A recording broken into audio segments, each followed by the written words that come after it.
In 1 week, Australia will become the first country in the world to ban under-16s from having social media accounts.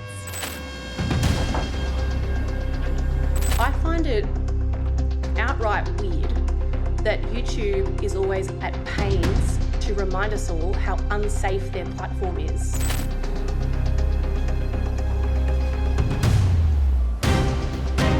Regulation rarely acts fast, and certainly not that fast.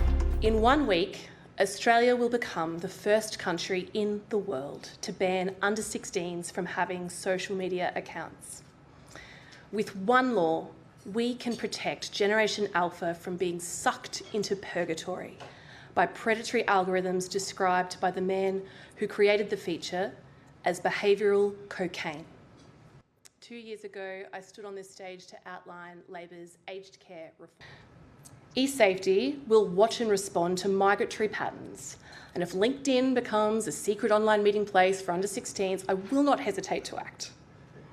And eSafety will be conducting an evidence-based evaluation of the impacts of the law, good and bad, intended and unintended, to inform the government's 2-year statutory review. Cash on previously secret strategies by social media giants. Like I said, this law isn't set and forget. We're always going to look at ways to improve it.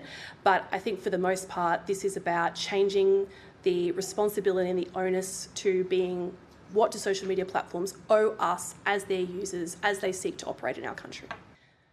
Yes, there will still be kids with accounts on 10 December and probably for some. I find it outright weird that YouTube is always at pains to remind us all how unsafe their platform is in a logged out state.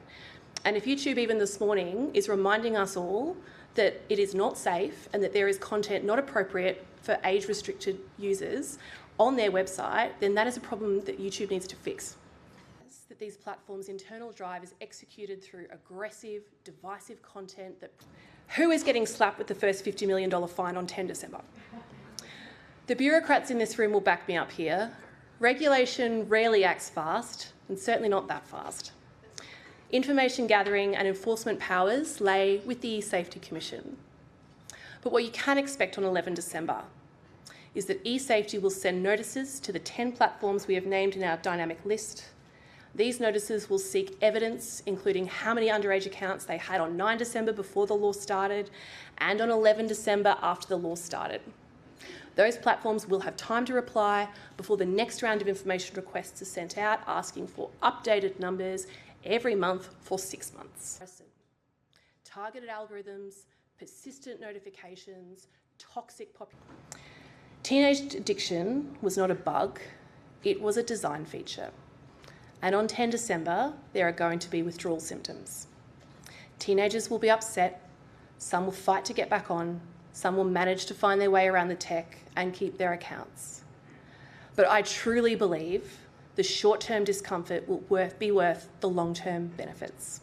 Many kids don't tell their parents about seeing harmful content on social media, often because they're worried their parents will overreact and maybe deny access.